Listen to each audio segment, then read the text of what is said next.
चलो आज जो यूनिट कवर करनी है हमें बैंकिंग की, वो है हमारी यूनिट 4। ये 10 मार्क्स के एग्ज़ाम में आएगी। ये है आपका, नाम है इसका बेसिक्स ऑफ बिजनेस मैथमेटिक्स। मतलब बिजनेस मैथ्स के बारे में आपको इसमें थोड़ा सा पढ़ाया जाएगा। ठीक, अगर हम बात करें तो अब इसके अंदर हमें पढ़ना क्या क्या है, हमें इसके अंदर मोस्टली बैंक के अंदर इस्तेमाल होने वाली चीज़ों के बारे में पढ़ना है। जैसे कि आपको इंटरेस्ट निकालना सिखाया जाएगा, इसके अंदर ईएमआई कैसे कैलकुलेट की जाती है वो सिखाया जाएगा, बिल ऑफ एक्सचेंज की मैच्योरिटी डेट के बारे में पढ़ाया जाएगा। बस ये चीज़ें सिखाई जाएंगी, इसके अलावा और इसमें बेसिकली ज़्यादा आपको कुछ नहीं पढ़ना है। तो फटाफट से इसे कवर करते हैं। थ्योरेटिकल टॉपिक्स बुक से ही कवर करा दूंगा, जो न्यूमेरिकल्स हैं वो पहले उन्हें कवर करने की कोशिश करते हैं। ठीक, तो सबसे पहले हमें जो पढ़ना है वो हमें पढ़ना है सिंपल इंटरेस्ट और कंपाउंड इंटरेस्ट कैसे निकलता है। तो इधर की तरफ मैं सिंपल इंटरेस्ट के फॉर्मूले लिख देता हूँ, इधर की तरफ मैं कंपाउंड इंटरेस्ट के फॉर्मूले लिख देता हूँ।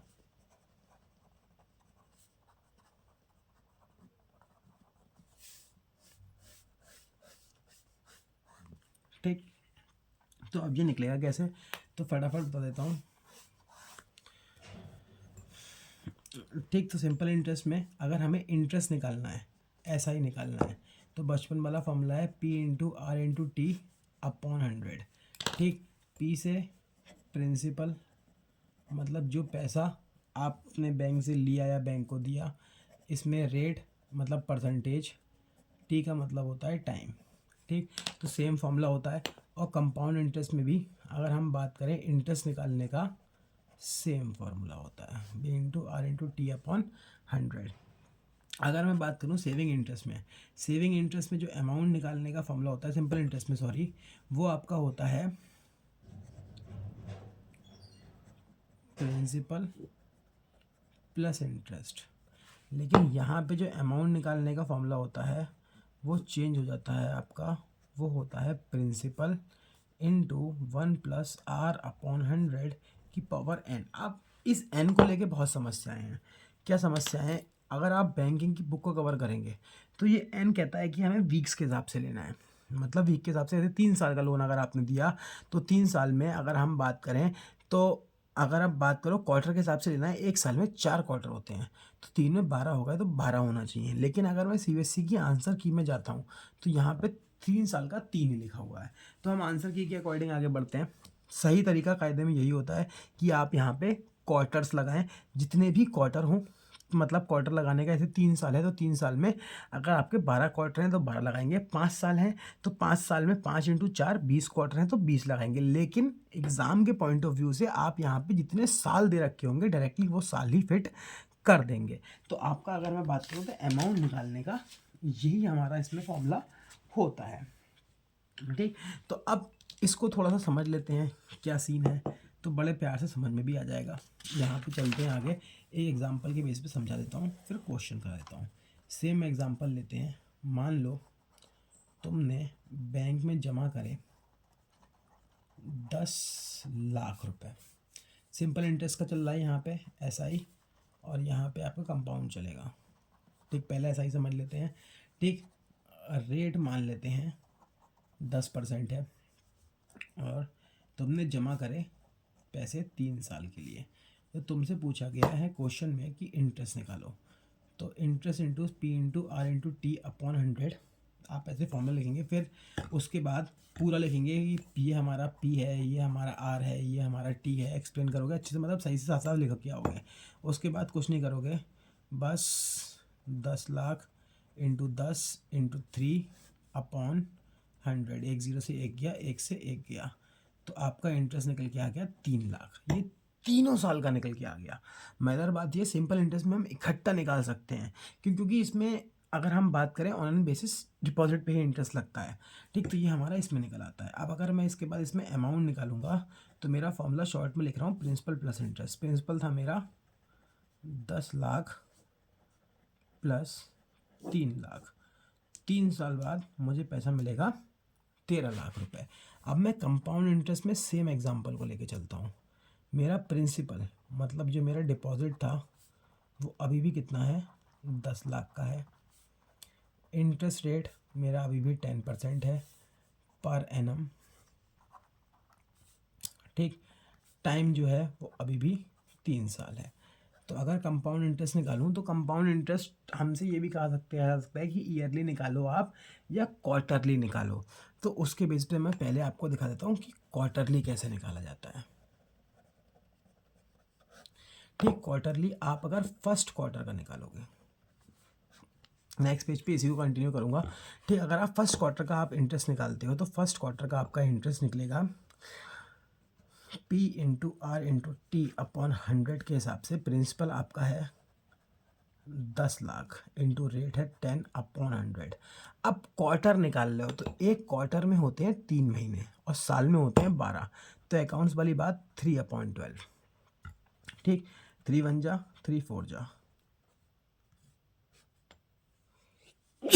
25,000 रुपये। ठीक, तो आपका एक क्वार्टर का इंटरेस्ट आ गया 25,000 रुपये। ऐसे ही अगर मैं सेकेंड क्वार्टर का निकालूंगा तो ध्यान से देखना, अब जिस प्रिंसिपल पे मैं निकालूंगा तो मेरा प्रिंसिपल यहाँ पे चेंज हो जाएगा। प्रिंसिपल क्या हो जाएगा, मेरा पहला प्रिंसिपल था 10 लाख, अब उसमें 25,000 रुपये मेरे और जुड़ जाएंगे। जो मेरा प्रिंसिपल था 10 लाख का, उसमें 25,000 रुपये और जोड़ दूंगा। ठीक, 25,000 रुपये और जोड़ दूंगा तो ये हो जाएगा 10,25,000। मतलब अब जो इंटरेस्ट निकलेगा वो निकलेगा 10,25,000 का 10% इंटू 3/12। ठीक, तो इसे भी काटा पीटी करेंगे। 3 1 जा 3 4 जा 0 0 0 से 0 गया, 4 से काटा, 4 2 जा 8, 2 बचा, 4 3 जा 4 4 जा 16, 4 5 जा 20। तो ऐसे करके कुछ और निकल आएगा, 25,000 को समथिंग निकल आएगा। ठीक, तो वो आपका आ जाएगा ऐसी, वो आपका थर्ड क्वार्टर के लिए अमाउंट बन जाएगा। मतलब ध्यान रखना, जब आप थर्ड क्वार्टर निकालोगे तो जो आप प्रिंसिपल निकालोगे तो उस प्रिंसिपल में 10,25,000 प्लस ये जो निकल के आएगा, ये प्लस करोगे, उसके ऊपर इंटरेस्ट निकलेगा। बस इतना सा ध्यान रखना होता है आपको सेकेंड क्वार्टर को निकालते समय। या हम पूरा भी कर लेते हैं, 1 मिनट लगेगा। ठीक, तो पूरा कर लेते हैं फटाफट से, कोई दिक्कत नहीं है। पहले 10 लाख का 10% इंटू 3/12, तो 25,000 आ गया। 10,25,000 हो गया। 10 लाख का 25,000 का 10% इंटू 3/12, तो ये गलत आया। 10,25,000 इंटू 10% इंटू 3/12, 25,625। तो अब जो है मेरा जो प्रिंसिपल हो जाएगा वो हो जाएगा 25,625 पे 10,000, 10,25,000, तो 10,50,665। अब मेरा प्रिंसिपल हो गया 10,50,625। तो अब मैं जब थर्ड क्वार्टर में इंटरेस्ट निकालूंगा तो मेरा जो थर्ड क्वार्टर में इंटरेस्ट निकलेगा वो मेरा इंटरेस्ट निकलेगा 10,50,625 इंटू 10/100 इंटू 3/12। तो इसको भी हम निकाल लेते हैं, इंटू 10% इंटू 3/12। तो ये आपका इतना आ गया। ऐसे ही सेम प्रोसेस अगर हम बात करें तो हम फोर्थ क्वार्टर के लिए फॉलो कर लेंगे। तो ये तो क्वार्टरली हो गया। अब बाय चांस तुमसे कह दें कि हाफ ईयरली निकालो, तो हाफ ईयरली जब इंटरेस्ट निकलेगा तो भी फॉर्मूला सेम रहेगा। मैं 10 लाख ही ले रहा हूँ, 10 लाख इंटू 10/12, हाफ ईयरली का मतलब 6 महीने ना, इंटू 6/12। तो 6 1 जा 6 2 जा, 1 0 से 1 गया, 1 से 1 गया, 2 से काटा तो 50,000। तो ये हाफ ईयरली का 50,000 आ गया। अब जब मैं ये फर्स्ट हाफ का था, जैसे सेकेंड हाफ का हम निकालेंगे, अगर मैं सेकेंड हाफ का निकालूंगा तो सेकेंड हाफ के लिए मेरा प्रिंसिपल हो जाएगा 10 लाख प्लस 50,000, यानी कि 10,50,000। अब अगर मैं यहाँ पे इंटरेस्ट निकालता हूँ तो 10,50,000 इंटू 10/100 इंटू कितना, 6 महीने का निकालना है तो 6/12, 1 0 से 1 गया, 1 गया, 6 1 जा 6 2 जा, तो ये 2 से काटा, 2 5 जा 10, 2 2 जा 4, 2 5 जा 10 और 2 0, तो 52,500। तो ये हमारा सेकेंड हाफ का हो गया। अब मैं अगर नेक्स्ट ईयर के फर्स्ट हाफ का निकालूंगा तो इसको उसमें प्लस कर लूँगा, तो ये तो हो गया हाफ ईयरली। और अगर तुमसे कह दी जाए कि ईयरली निकाल दो, तो ईयरली के लिए तो और आसान है, 10 लाख इंटू 10/100 इंटू ईयर का मतलब क्या है, पूरे 12 साल, सॉरी 12 महीने, 12/12 मतलब 1 हो गया, छोड़ दो, तो ये आपका कितना आ गया, 1 लाख आ गया। फिर नेक्स्ट ईयर के लिए जब हम निकालेंगे, तो अगर मैं बात करूँ, मेरा प्रिंसिपल हो जाएगा 10 लाख प्लस 1 लाख यानी कि 11 लाख, और इसमें मैं अगर इंटरेस्ट निकालूंगा अपना, तो 11 लाख इंटू 10/100 इंटू 12/12, ये फिर से कट जाएगा, तो ये आ जाएगा 1,10,000। ऐसे ही मैं नेक्स्ट ईयर के लिए निकालूंगा तो और निकल जाएगा। तो ये है कहानी कंपाउंड इंटरेस्ट की और सिंपल इंटरेस्ट की। ठीक, तो ये हमारा कंपाउंड इंटरेस्ट और सिंपल इंटरेस्ट होता है। अब इसके बाद अगर हम बात करें तो आपको जो फॉर्मूला सीखना होता है वो बाद में सीखते हैं, पहले एक आध क्वेश्चन इसको करके दिखा देते हैं हमें, ताकि दिक्कत ना हो। ठीक, तो ये बोर्ड का पेपर है 2024 का, लास्ट ईयर का आया हुआ। तो इसमें देखो एक क्वेश्चन दे रखा है, calculate interest on a 4-year deposit of 1 lakh रुपए if interest rate is 8% compounded quarterly और हाफ ईयरली। तो इसको यहाँ सॉल्व कर लेते हैं फटाफट से। हमसे क्या क्या रखा है, हमने पैसे जमा करे, डिपॉजिट करा, पहले क्वेश्चन उतार लेते हैं, कितने का, 4 लाख रुपए का। ठीक, टाइम कितना है, 4 ईयर का है। आपको अमाउंट तो निकाल के दिखाया नहीं, तो यहाँ पे अमाउंट भी निकाल के दिखा देते हैं। अब आपको अमाउंट कैसे निकलेगा, तो अमाउंट का फॉर्मूला था प्रिंसिपल इंटू 1+R/100 की पावर n। तो प्रिंसिपल तो आपका हो गया 10 लाख इंटू 1 प्लस रेट था 10/100 की पावर 3 लेंगे। क्वार्टर वाइज लेते तो कायदे में 12 आता, लेकिन हम NCERT उसके हिसाब से चलेंगे, आंसर की के हिसाब से बोर्ड की, तो यहाँ 3 आ रहा है। तो आप जब इसे पूरा सॉल्व करोगे, ये कुछ ऐसा हो जाएगा, 10 लाख इंटू 100 प्लस 10/100 की पावर 3।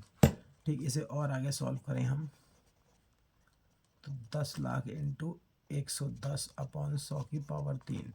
इसे और आगे सॉल्व करोगे तो 10 लाख शॉर्ट में लिख रहा हूँ कि 1, इसको डिवाइड करेंगे तो पॉइंट हट के यहाँ आ जाएगा, इसकी पावर 3। तो फिर आप इसे आराम से मल्टीप्लाई करके सॉल्व करके निकाल सकते हो। तो ऐसे करके अमाउंट निकलता है। तो इसमें देख लेते हैं, 4 साल के लिए हो गया। ठीक, इंटरेस्ट रेट 8% पर एनम है। 2 तरीके से कहा है, पहला आपसे कहा है क्वार्टरली निकाल दो। तो क्वार्टरली निकालने के लिए इंटरेस्ट का फॉर्मूला होता है P/R/T/100। तो प्रिंसिपल है 4 लाख, रेट है 8 इंटू साल है 4। अब इसमें पूछा किस बेसिस पे, ये देख लो। इसमें आपसे कहा है कि कंपाउंडेड वर्ड लगाया, मतलब कंपाउंड इंटरेस्ट के बेस पे निकालना है, तो 4 साल तो निकलेगा नहीं। क्वार्टरली पूछा है, क्वार्टरली का मतलब हो गया 8/100 इंटू, क्वार्टर का मतलब 3 महीने, 3/12, 3 1 जा 3 4 जा, 1 0 से 1 गया, 1 0 से 1 गया, 4 से काटा, 4 2 जा 8, तो 2 4 जा 8, 8,000। ये 8,000 आ रहा है। चेक कर लेते हैं, 4 लाख का 8% इंटू 3/12, तो 8,000 ही आ रहा है। ठीक, तो ये हमारा क्वार्टरली इंटरेस्ट निकल के आ गया। आपसे खाली क्वार्टरली इंटरेस्ट पूछा था और कुछ नहीं पूछा है। ठीक, तो हाफ ईयरली बता देते हैं फटाफट से तरीके से, half to R into T/100। तो इसके लिए 4 lakh into 8/100 into half yearly का मतलब 6 महीने, 6/12, 6 1 जा 6 2 जा 2 1 जा 2 4 जा, 2 0 से 2 गए, 4 4 जा 16। तो हाफ ईयरली कितना आ गया, 16,000 रुपये। तो इसको करते ही कितने नंबर मिलेंगे पूरे, 3 इंटू 4 मतलब 3 में से 5 में से 3 क्वेश्चन करने हैं, 4 नंबर पूरे मिलेंगे। बेकार सा क्वेश्चन है। तो इस तरीके का क्वेश्चन आ सकता है एग्जाम में आपके पास। ठीक, इसके अलावा और देख लेते हैं एक आध क्वेश्चन इसी पर्पस का, ताकि आपको दिक्कत ना हो। ये 2024 का कंपार्टमेंट का पेपर है। इसमें भी हमें एक क्वेश्चन दे रखा है कि दो, इसमें जो क्वेश्चन दे रखा है उसको भी ध्यान से देखते हैं। इसमें क्या रखा है, एक है रोहित। ठीक, रोहित ने क्या किया, डिपॉजिट किए 1,60,000 रुपीज़, डिपॉजिट किए रुपीज़ 1,60,000। ठीक, एट द रेट PNB में। करे होंगे पीएनबी में डिपॉजिट, हमें यार बैंक से कोई मतलब भी नहीं है। इंटरेस्ट दे रखा है आपका 10%, ठीक। टाइम दे रखा है 3 साल। इंटरेस्ट कंपाउंडेड दे रखा है एनुअली फॉर 3 ईयर्स, 3 साल के लिए। और इसके अलावा एक था अनिल नाम का एक व्यक्ति, अनिल ने दिए 1,60,000 रुपये, मतलब इसने भी डिपॉजिट किए 1,60,000 रुपये, लेकिन इसने अपने दोस्त को दिए हैं। इंटरेस्ट इसको भी मिलेगा 10% और इसका भी टाइम कितना है, 3 साल का है। तो आपसे क्वेश्चन में पूछा है how much interest will be receive by Rohit and Anil respectively, दोनों को इंटरेस्ट कितना मिलेगा। तो अब देखो बस इस क्वेश्चन में कितना सा फ़र्क है, आपको ये ध्यान रखना है, आपको इंटरेस्ट निकालना है। तो अगर मैं बात करूँ, देखो रोहित ने जो दिया था पैसा वो कंपाउंडेड दिया था, तो ये तो आपका है कंपाउंड इंटरेस्ट का, और ये है सिंपल इंटरेस्ट का। तो पहले सिंपल इंटरेस्ट का बता देता हूँ। सिंपल इंटरेस्ट की अगर हम बात करें, हमसे क्या पूछा है, इंटरेस्ट अमाउंट कितना इंटरेस्ट मिलेगा, तो इंटरेस्ट इसका निकलेगा P/R/T अपॉन 100। अब ठीक, तो ये हो गया प्रिंसिपल 1,60,000 इंटू रेट 10/3 अपॉन 100।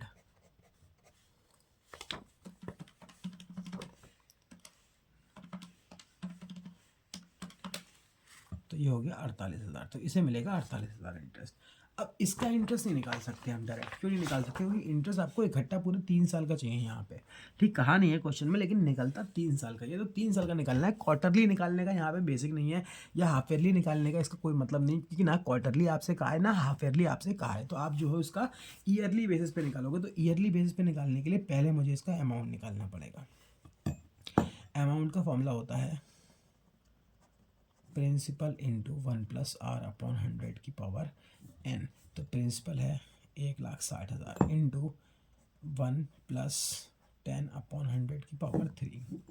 तो 1,60,000 इंटू, अगर हम इसे सॉल्व करेंगे तो 110/100 की पावर 3, 1,60,000 इंटू 1.10 की पावर 3। तो 1,60,000 इंटू, अब मैं निकाल लेता हूँ 1.10 इंटू 1.10 इंटू 1.10, तो ये आ गया 1.331। अब मैं इसकी मल्टीप्लाई कर देता हूँ 1,60,000 से, 2,12,960 रुपये। तो ये तो इसका अमाउंट है, मतलब 3 साल बाद इसे टोटल इतना पैसा मिलेगा। अब मुझे क्या चाहिए, इंटरेस्ट निकालना है इसका। तो इंटरेस्ट में कैसे निकालूंगा तीनों साल का, तो इंटरेस्ट निकालने के लिए मैं बहुत सिंपल सा फॉर्मूला इस्तेमाल करूंगा जो मैंने पढ़ा था अमाउंट का। Amount is equal to principal plus interest, ये तो फॉर्मूला था। तो अमाउंट है कितना, 2,12,960, प्रिंसिपल कितना था 1,60,000 प्लस इंटरेस्ट। अब इंटरेस्ट निकालने के लिए क्या करूँगा, 2,12,960, 1,60,000 इस इजिकल टू के इधर आ जाएगा उठ के, तो ये माइनस में हो गया, इज इक्वल टू इंटरेस्ट। तो इसमें से अगर मैं 1,60,000 माइनस कर दूँ तो बच जाएगा 52,960। तो इंटरेस्ट इसे इतना मिल रहा है, इसे इतना मिल रहा है। तो अब बताओ किसे ज़्यादा मिल रहा है, तो इसे ज़्यादा मिल रहा है, ठीक। तो यही बात है। पहला क्वेश्चन हो गया दोनों को कितना इंटरेस्ट मिल रहा है, दोनों का इंटरेस्ट निकाल लिया। दूसरे ने पूछा who will get more money at the end of 3 years, तीनों को 3 साल के एंड में कितना पैसा मिलेगा। तो इसको तो इतना मिलेगा। अब मैं इसका भी अमाउंट निकाल लेता हूँ, इसे कितना मिलेगा, तो 1,60,000 प्लस 48,000, तो यानी कि 2,08,000। तो किससे ज़्यादा मिल रहा है, इसे ज़्यादा मिल रहा है। अब क्यों मिल रहा है, यहाँ इसमें लिखेंगे ही विल, ही तो नहीं लिखोगे, लिखोगे Rohit will get more money due to compounding of interest. और मज़ेदार बात ये हमेशा ध्यान रखना, अगर ये कभी भी पूछा जाए ये वाला क्वेश्चन सेकंड वाला, तो हमेशा उसी को पैसा ज़्यादा मिलेगा जिसको कंपाउंड इंटरेस्ट के बेसिस पे मिल रहा होगा। कंपाउंडिंग का यही फ़ायदा होता है, ठीक। तो पहला टॉपिक आपका इसमें यही था। अगर बात करूं इसके बाद और थोड़ी सी कहानी आगे बढ़ जाती है, थोड़ी सी कहानी और आगे बढ़ाते हैं। हमारा अगला टॉपिक पढ़ना होता है थ्योरेटिकल, बाद में भी करा दूंगा, 2 मिनट लगेंगे करने में, ठीक। सबसे पहले कैलकुलेशन ऑफ ईएमआई कर लेते हैं।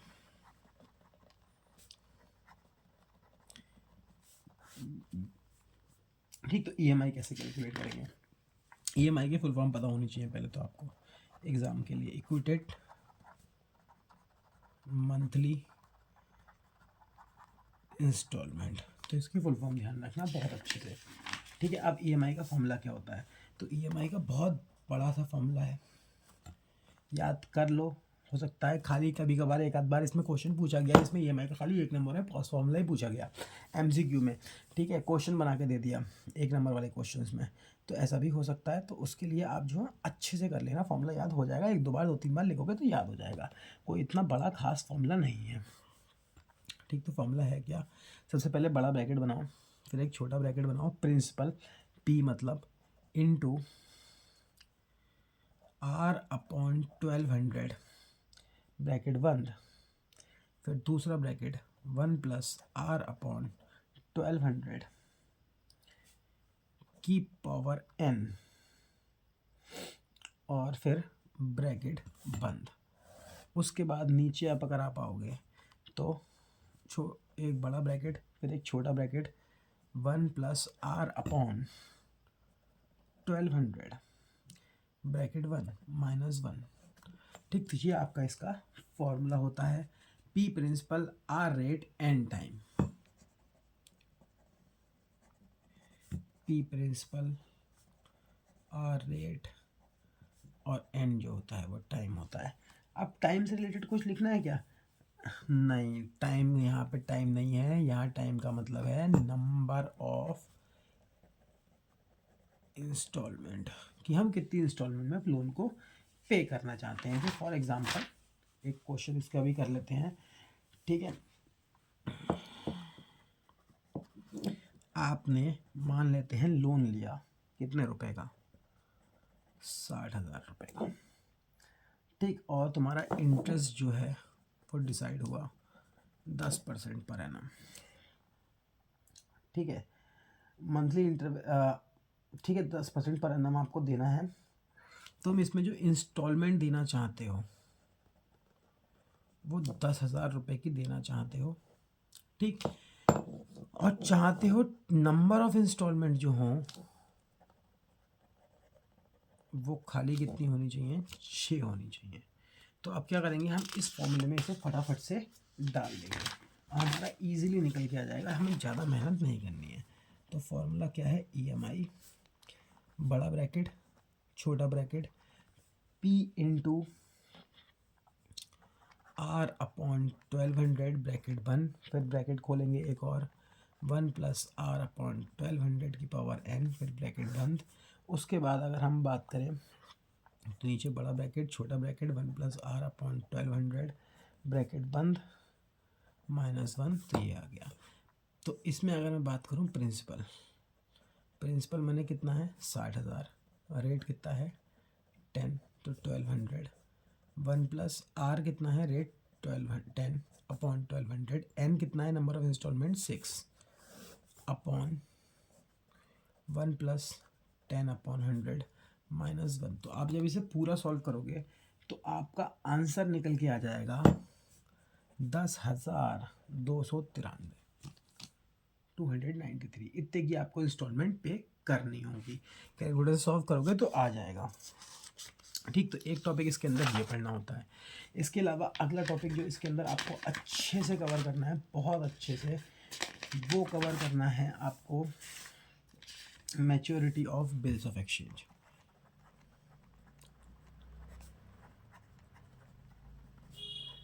ये क्या होता है? तो बिल्स ऑफ एक्सचेंज होता क्या है मैं बता देता हूँ। जैसे कि मान लो तुम्हारा बिजनेस है, ये बी है कोई बिजनेस, ये कोई सी बिजनेस है। सी बिजनेस ने बी बिजनेस से कुछ सामान परचेज किया। अब जब पैसे देने का नंबर आया तो सी कह रहा है मेरे पास तो पैसे हैं नहीं, मैं दूंगा 3 महीने बाद। बी ने कहा भाई ऐसे नहीं चलेगा, पैसे 3 महीने बाद मैं कैसे ले लूँगा, मुझ पे है ही नहीं, मुझे कोई प्रूफ दोगी तुम दोगे, मालूम पड़ा तुम गायब हो जाओ। तो सी ने क्या किया, एक कागज़ का टुकड़ा उठाया और उस कागज़ के टुकड़े पे लिखा कि मैं बी को 3 महीने बाद तेरा भी सामान गए 10,000 रुपये दूंगा, और यहाँ साइन कर दिया और बी ने भी यहाँ साइन कर दिए। तो ये बी का टुकड़ा आपका बिल्स ऑफ एक्सचेंज कहलाता है। ठीक, ये उधार सामान खरीदने बेचने के काम में आता है। अब 3 महीने बाद, जैसे कि मान लो फॉर एग्जांपल आज जो है आपकी तारीख है 1/3/2025, तो 3 महीने बाद का मतलब हो गया कि अब इसके पैसे हमें बी को सी कब देगा? 1/4 1/5 यानी कि 1/5 को देगा। कायदे में तो यही डेट निकल के आई, लेकिन इसके नियम थोड़े से चेंज है तो वो हम थोड़ा सा देख लेते हैं बस, और इसमें कुछ नहीं देना है। तो जिस तारीख को पेमेंट होता है, ये जो पेमेंट होता है वो आपकी डेट कहलाती है मैच्योरिटी। ठीक, मैच्योरिटी मतलब जिस दिन के अंदर पेमेंट होगा वो हमारी कहलाती है। तो इसको फटाफट यहाँ पे दिखा देता हूँ थ्योरेटिकल पार्ट में इसका। ठीक, maturity of a promise note और bill of exchange is the date at which is fall due for payment, मतलब जिस दिन हमें पेमेंट करना होगा, ये हमारा इसके अंदर आता है। डेज ऑफ ग्रेस, अब ये क्या होता है, तो ये मैंने बताया ना 5 दिन है, तो इसमें हम 3 दिन जोड़ देते हैं ग्रेस के, मतलब 3 दिन और मौका देते हैं। तो हमारी डेट जो हो जाएगी वो 4/5/2025 की हो जाएगी। तो मतलब अब जब सी पेमेंट करेगा बी को, तो वो किस तारीख को करेगा, कम 1 तारीख से 4 तारीख के बीच में कभी भी कर सकता है। मैक्सिमम लिमिट उसके पास 4 तारीख तक करने की है। तो ये होते हैं days of grace. Her promissory note के पास एक डेज ऑफ ग्रेस होती है। It's maturity on the 3rd day after day on which expense will be payable, मतलब इसकी मैच्योरिटी कब होगी, तो इसकी मैच्योरिटी जो होगी वो हम बात करें वो 3 दिन बाद होगी, जिस दिन वो ड्यू हो रहा है। तो ये आपका कैलकुलेटिंग कैसे कैलकुलेट करते हैं, तो सेक्शन 23 बताता है कि मैच्योरिटी कैलकुलेट करने के लिए हम क्या करेंगे, किसी भी उसकी मैच्योरिटी कैलकुलेट करने के लिए हम उसमें 3 दिन को जोड़ देते हैं। ठीक, यहाँ दे रखा था instrument of maturity after allotting 3 days of grace, में 3 दिन के बाद हम ले लेते हैं। बस एक बात का ध्यान रखना है, when the day on which the promissory note bill of exchange maturity public holidays है। फॉर एग्जांपल मान लो ये मैच्योरिटी डेट निकल के, अगर हम मान लें ये 1 की जगह मैं कर देता हूँ, और ये सितंबर अगस्त जुलाई कर लो, 6 कर लो, 7 कर लो, 7 जुलाई को होती है। 7 जुलाई के बाद तो 8 9 और 10, यानी कि ये क्या डेट बैठती है, अगर मैं यहाँ पे 1/7 कर लूँ इसकी जगह, तो ये बैठती 1/10। तो 1/10 में 3 दिन तो जोड़ेंगे तो वैसे भी हमारे यहाँ पहुँच गए। लेकिन मतलब कहने का ये है कि अगर बाई चांस से ये मैच्योरिटी डेट किसी पब्लिक हॉलीडे पे आ जाएगी, जैसे पब्लिक हॉलीडे का मतलब हो गया 26 जनवरी, 2 अक्टूबर, 15 अगस्त, ठीक है, संडे, तो ये उसके नेक्स्ट डे पे काउंट होती है। ठीक, तो ये हमारी ये मानी जाती है। जैसे कि अगर कोई डेज ऑफ ग्रेस मिला के 2 अक्टूबर को मैच्योर हो रहा है बिल, तो वो 3 अक्टूबर माना जाएगा। तो ये चीज़ आपको बस थोड़ी सी इसमें ध्यान रखनी है। और इसके अलावा इसमें क्या है, इसके अलावा इसमें थोड़ा सा थ्योरेटिकल पार्ट भी आपको कवर करना है, वो मैं थोड़ा सा कवर करा देता हूँ, फटाफट से बता देता हूँ। मुझे कवर करना है थ्योरेटिकल पार्ट में सबसे पहले आपको फैक्टर्स अफेक्टिंग पढ़ने हैं। Factors affecting market rate of interest, मतलब इंटरेस्ट पे असर डालने वाला फैक्टर्स कौन कौन से होते हैं। अपॉर्चुनिटी कॉस्ट मतलब नेक्स्ट बेस्ट अल्टरनेटिव की कॉस्ट होती है हमारी, जो हमारे रेट के ऊपर असर डाल सकती है। मतलब अगर मैं पैसे बैंक में जमा कर रहा हूँ उसकी जगह, जैसे मान लो स्टॉक मार्केट में लगाऊंगा फॉर एग्जांपल, अगर मैं पैसे बैंक में सेविंग में जमा करूँगा 4% मिलेगा, एफडी में करूँगा 8% मिलेगा, अगर स्टॉक मार्केट में म्यूचुअल फंड में या किसी ईटीएफ में लगाता हूँ तो ऑन एवरेज 14 से 15% मुझे मिल जाएगा। तो ये मेरी अपॉर्चुनिटी कॉस्ट हो गई। नेक्स्ट बेस्ट अल्टरनेटिव है, मतलब एफडी वगैरह करना मेरे लिए 8% वाला नेक्स्ट बेस्ट है, मेरे स्टॉक मार्केट बेस्ट अल्टरनेटिव होगा।